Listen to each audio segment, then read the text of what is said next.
Bienvenidos al curso de Dinámica de Sistemas.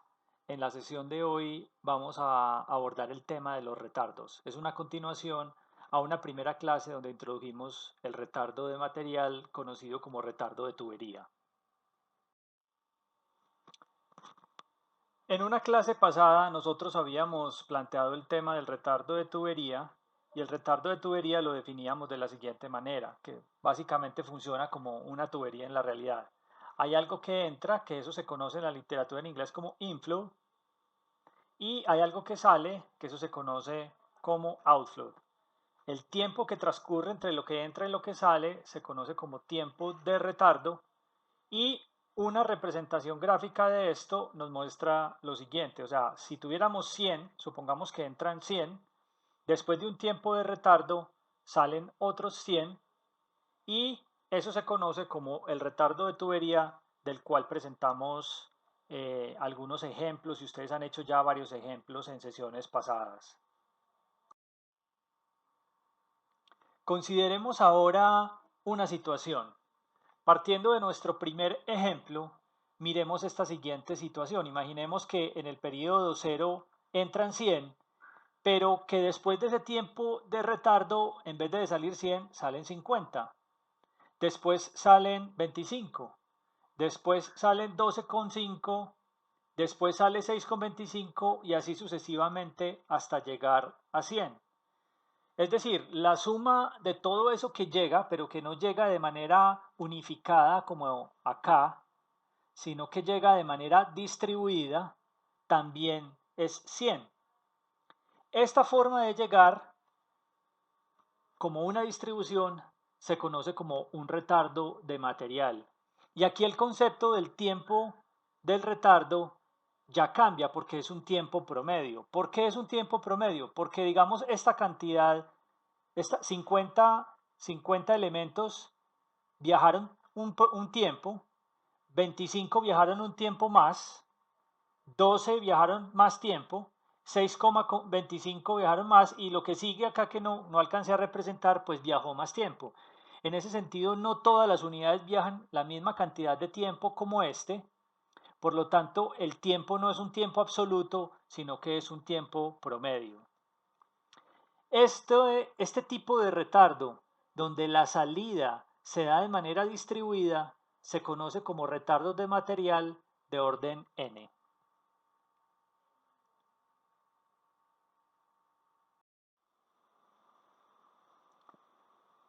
Aquí tenemos nuestro caso que presentamos en la diapositiva anterior y miremos, por ejemplo, qué podría representar ese retardo de orden n.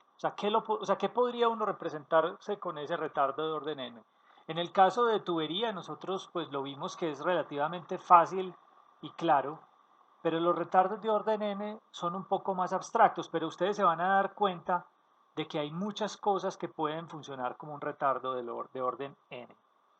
Imaginemos que en el tiempo cero nosotros vamos a mandar 93 cartas, ¿sí? Vamos a mandar 93 cartas en el tiempo cero. Y esas 93 cartas van a ir a todas las regiones posibles de donde nosotros quisiéramos enviar. Entonces, después de 10 días de viaje, pues este tiempo de 10 días pues lo propongo yo de manera arbitraria, llegan 50 cartas, ¿sí? Llegan primero las que están más cercanas a esa localidad. Después de 11 días llegan 25 cartas. Después de 12 días llegan 12 cartas y después de 13 días llegan 6 cartas. Es decir, si nosotros sumamos 50 más 25 más 12 más 6 me va a dar 93. Solo que las primeras cartas viajaron por 10 días, la segunda cartas, el segundo grupo de 25 por 11 días, el tercer grupo de 12 cartas por 12 días y el cuarto grupo de 6 cartas por 13 días. ¿Eso por qué puede pasar? Porque, digamos, supongamos que yo envío las cartas a amigos míos que viven en diferentes partes de Colombia, entonces algunas van a llegar 10 días porque, digamos, es lo más cercano y así sucesivamente hasta las personas que viven a 13 días de distancia por correo de mi casa.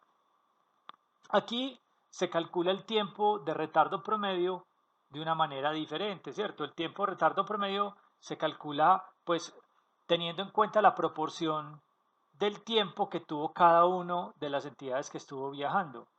Por ejemplo, entonces lo primero es que 10 días, o sea, por 10 días, ¿cierto? La proporción de 50 dividido 93, es decir, llegaron 50 cartas de las 93 que yo había enviado y se demoraron 10 días. Posteriormente, 11 días, de las 25 cartas de las 93 que yo envié se demoraron 11 días. 12 cartas de las 93 se demoraron 12 días. Y 6 cartas de las 93 que yo envié se demoraron 13 días. Si usted suma todo eso, eso le da un promedio ponderado de 10.72 días. Aunque hubo cartas que se demoraron 13 días, realmente, y otras que se demoraron 10, pues digamos que el promedio está como un valor entre estos dos, entre 10 y 11. Sí, es decir, que en promedio todas las cartas se demoraron 10.72 días. Entonces, este es el contexto y este es el concepto de tiempo de retardo promedio. Y este es el sentido de por qué hay algunos retardos de orden n. Porque hay cosas que no se retardan de manera exacta, sino que hay cosas que se retardan de manera distribuida. Piensen, por ejemplo, en los embarazos. Si bien muchos niños nacen a los 8 meses, hay un porcentaje de niños que nacen desde los 7 meses. Piensen, por ejemplo, en la universidad. Si bien mucha gente se puede demorar 11, 12 y hasta 13 semestres, es posible que la mayoría empiecen a salir desde el noveno semestre. Muchas personas empiezan a salir desde el noveno semestre. O sea que si nosotros lo vemos, estos retardos de material de orden n son mucho más comunes de lo que nos lo habíamos imaginado. Para nosotros reproducir esta dinámica que tiene acá, pues de que entra uno y sale de manera distribuida, tenemos que jugar con dos parámetros muy importantes. El primero es el tiempo de retardo promedio y el segundo es n. Vamos a ver qué significa cada uno de esos dos términos. El tiempo de retardo lo acabamos de ver, es exactamente eso que está ahí. Vamos a ver entonces qué es el n. Bien, consideremos entonces el caso de n. Vamos a ver para qué sirve ese n. Entonces supongamos que nosotros tenemos una función, dos funciones. La primera es inflow, o sea, la llegada lo vamos a simular como un pulso. Lo que quiere decir es que si el tiempo es igual al inicio del tiempo, entonces 100, y eso nos va a dar este resultado, o sea, un pulso en el periodo 0 de 100. Ahora lo que sigue es cómo vamos a hacer ese outflow, o sea, cómo va a ser ese retardo. Y miren que la función que estamos presentando acá ya es diferente, ya no es de la IPPL, sino de la MTR, que quiere decir material, ¿cierto? Y hay un término después de los 5 días que es n. Con ese n vamos a jugar y vamos a ver qué es lo que pasa. O sea, el término nuevo en el retardo es n. Bien, si n es 1, eso quiere decir que a partir del periodo 1 empieza a salir material. Y esa forma decreciente, como exponencial decreciente, es una distribución exponencial. La suma de todo lo que está por debajo de la curva verde debe sumar 100, ¿cierto? Y se debe cumplir la relación de que el tiempo promedio es 5.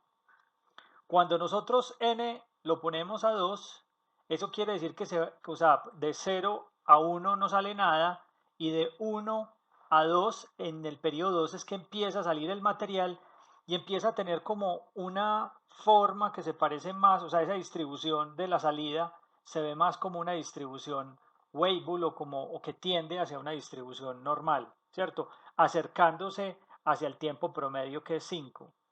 Si nosotros lo vemos con n igual a 3, vemos que va de 0 a 1, de 1 a 2 y en 3 empieza a salir el material.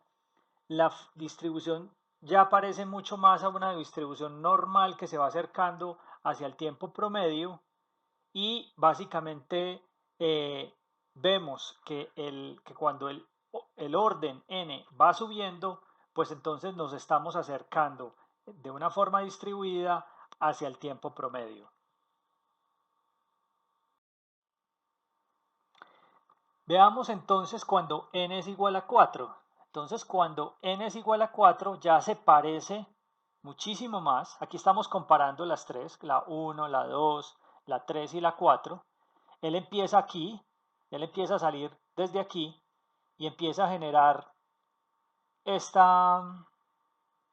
empieza a generar esta salida y tiene más el comportamiento de una distribución. Ojo, que la suma de todas estas, de n1, de n2, de n3 y de n4, son iguales a 100. ¿Sí? Cada una exactamente suma 100, la diferencia es que son distribuidas de manera diferente.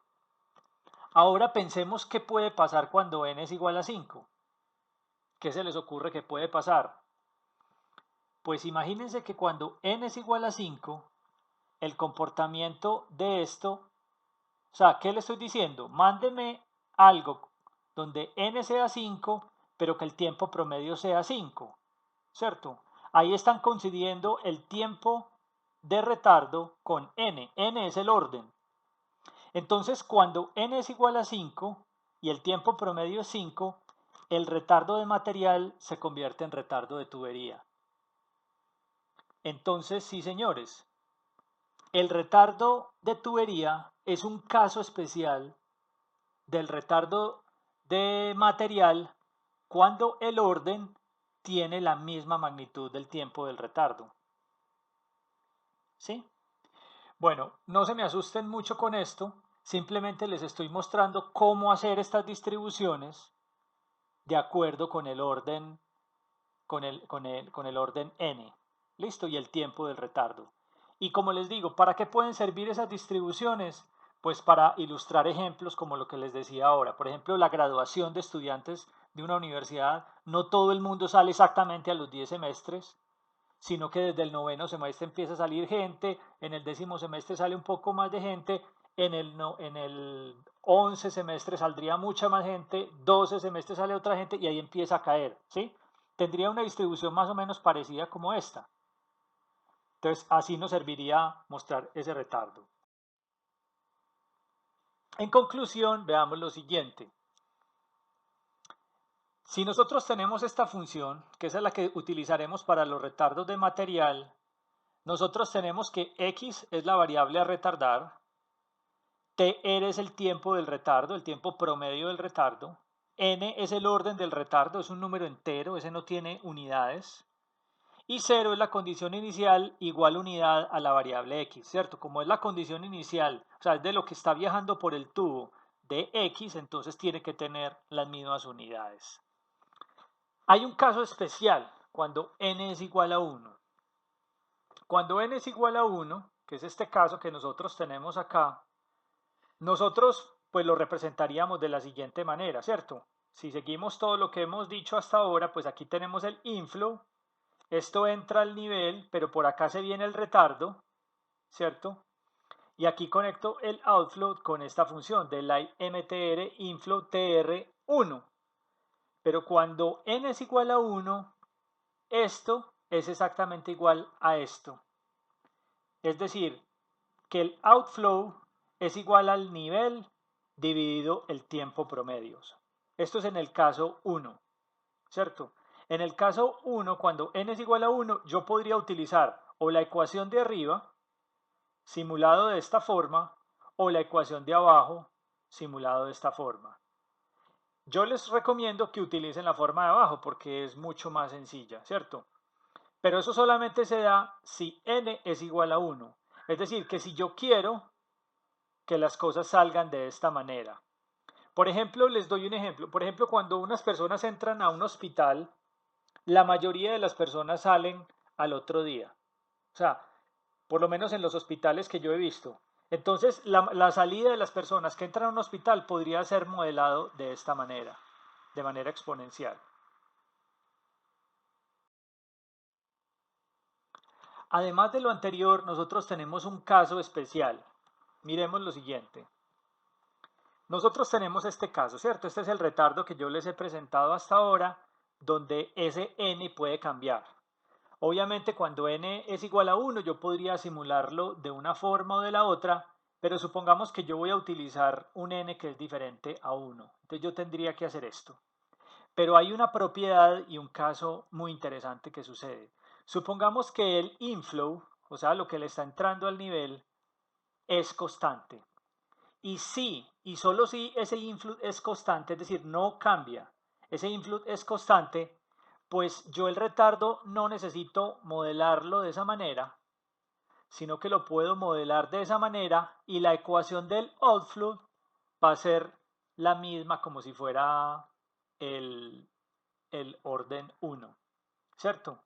Entonces miren qué interesante. Si por ejemplo en la parte de arriba, y esto sucede con todo tipo de retardos, tanto el de tubería como el retardo de material.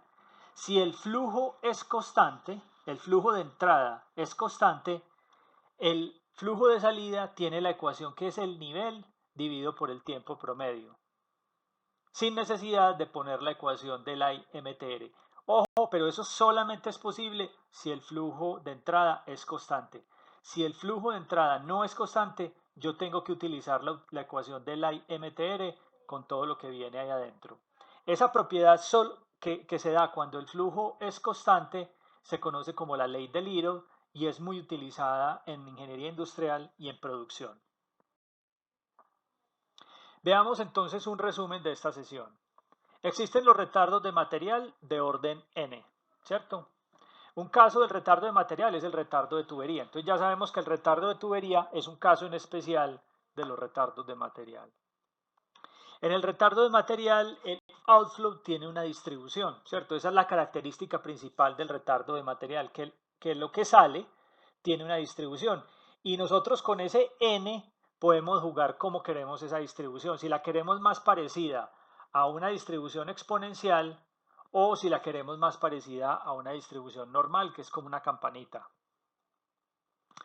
Y cuando el inflow es constante, el outflow obedece a la ley del Little, ¿cierto? Eso es básicamente lo que mostramos en la última diapositiva. Solo cuando la entrada es constante, la salida se puede modelar como la ley del Little, que incluye que el nivel se divide sobre el tiempo promedio y esa sería toda la forma de simularlo. Ahí no tendríamos que poner la ecuación. Bueno, para ver aplicaciones de los retardos de material, vamos a tener otro video. Muchas gracias.